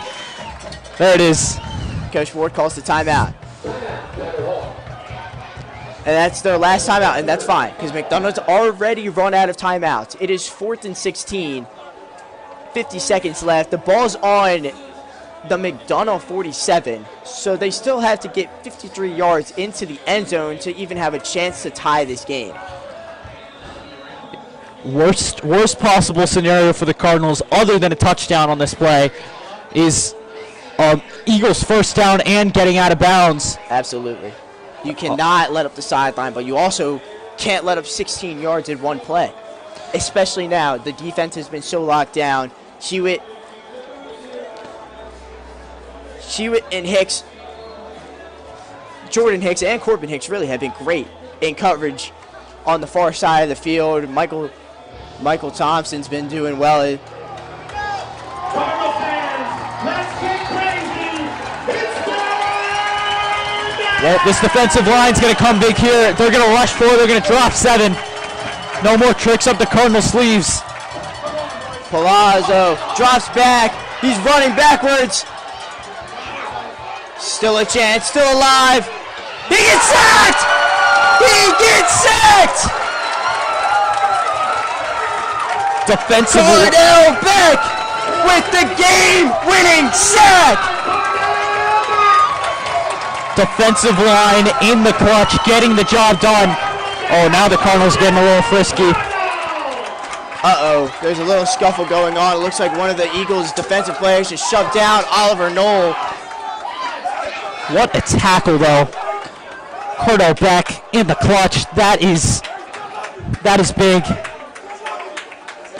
Cardell Beck in pursuit the whole time. Sorry, Connor, cut you off. So many times you see a quarterback get out of that. So many times you see the quarterback just high step a man, but Beck, the focus there to make the tackle and close this game out. The play I was thinking of, maybe it was last year. I think it might have been 2 years ago. It was UCF versus Baylor. Oh, I know what you're talking about. Running backwards, he did the juke move, ran all the way back into the end zone, and made the play on 4th and, I believe it was 10. 4th and 10, 4th and 15. It was long, but that's what I was thinking in my mind the whole time. Like, we cannot let this happen. But Cardell Beck made sure it didn't. And Oliver Knoll and the Cardinal offense in victory formation. One kneel will do it. 39 seconds, and the Cardinals are going to take this one over Mcdana, 28-21. Yeah, this is big. This is a revenge game.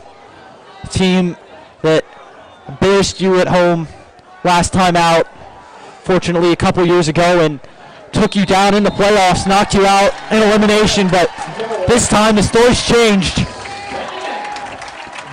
Cardinals take a massive win, push them to 2-1 in conference play. McDonough now 3-2.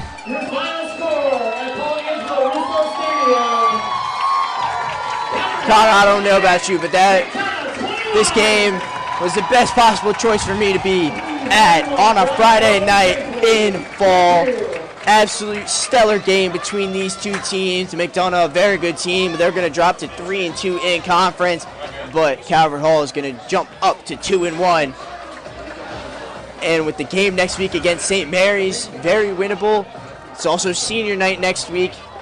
I do have a confession. I will not be on the call for that one. I'll be in the great state of Texas visiting colleges. I'm very upset. Wish I could be there for sure. Under the lights, senior night. That's bad planning on my part. But then we come back, the final game against Gilman, 3:30. So that'll be the next time you'll hear me on the call. But this was an absolute stellar victory for the Cardinals. They were up, they were down. Now they come out victorious with great defensive stands from Jordan Hicks, Cardell Beck, and just great play calling all around on the offense. Knew exactly when to dial it up. Ace Holmes and Chris Hewitt, each with 2 touchdowns apiece. Oliver Knoll had a stellar game at quarterback, made a couple of good plays with his legs.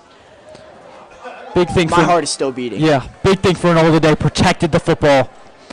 No turnovers for the Cardinals on offense, and